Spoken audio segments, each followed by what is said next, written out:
Benjamin Franklin once said, "By failing to prepare, you are preparing to fail." Congratulations, you're about to graduate college, and that's such an exciting time in life. And let's be honest, one of the reasons it's so exciting is money. You've probably spent the last several years living like a broke college student, and you're excited for the day when that isn't true anymore. Many of you will have more resources and money than you've ever had in your entire life. So that's why it's so important to start preparing now. These are some key steps you can take now to help set you up for long-term healthy financial stewardship. There are 4 things I'm going to share with you today. The first one is go to the Word of God. What does God have to say about money? He has a lot to say. Let Him be the one to shape your view and understanding of finances and money and how to be a good steward. One easy thing you can do is read the book of Proverbs. You can read 1 proverb a day and highlight all the areas that address finances. I use green. Maybe that's a little cliche, but you could use whatever color you want. But I guarantee you're gonna walk away with some nuggets that will probably shape the way you view and handle money from here on out. Or at least it will be popping up in your mind when you're not doing those things. The second thing is create a budget. Know where your money is coming and going. That's key to successful financial health.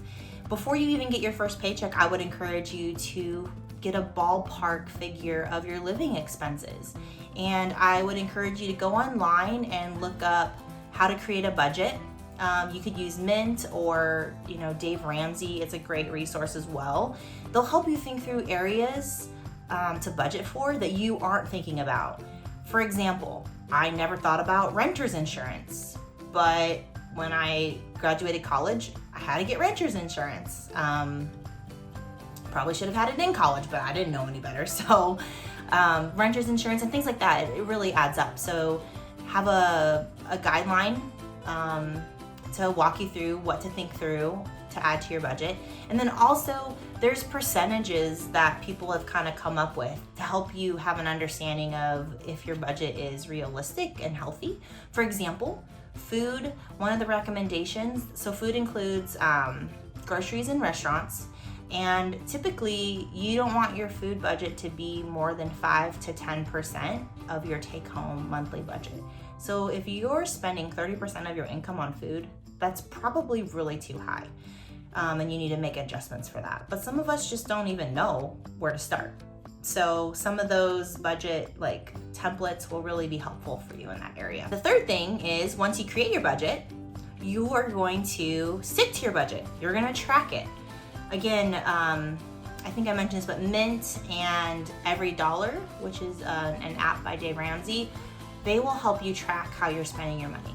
Mint's nice because I think it syncs up to your bank account and your credit cards and kind of does the work for you. With Dave Ramsey, you either 1, have to pay for it or 2, enter it manually. So you're gonna stick to your budget. And then if you aren't sticking to your budget, you're gonna kind of investigate why.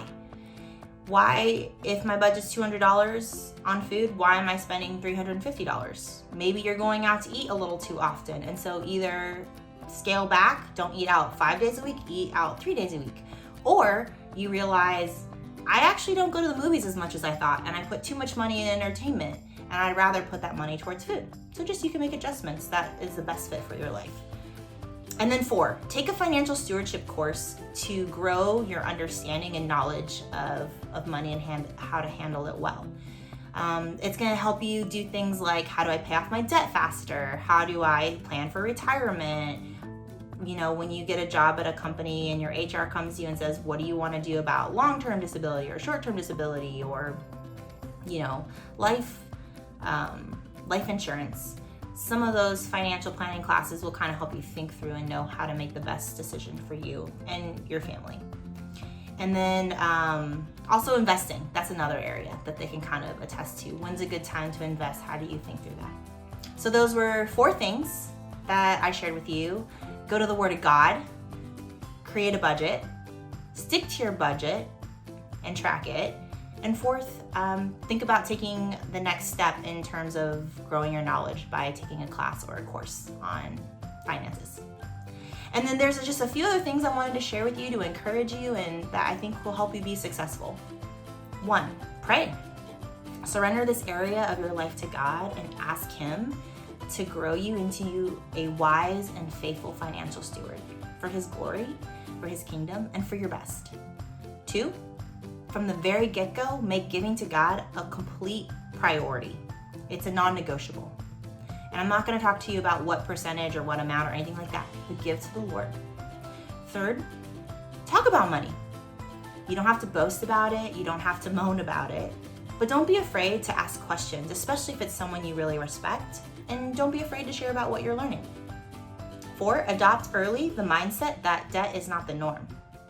Pay off your debt as soon as you can. And don't be easily fooled into going back into debt, especially when there is no reason for it. And then the final thing is live within your means. If you're at an entry-level job, your lifestyle shouldn't look like you're trying to keep up with the Joneses like the CEO. So live within your means. These are just some foundational things that will help you get a head start to growing into a wise, faithful steward.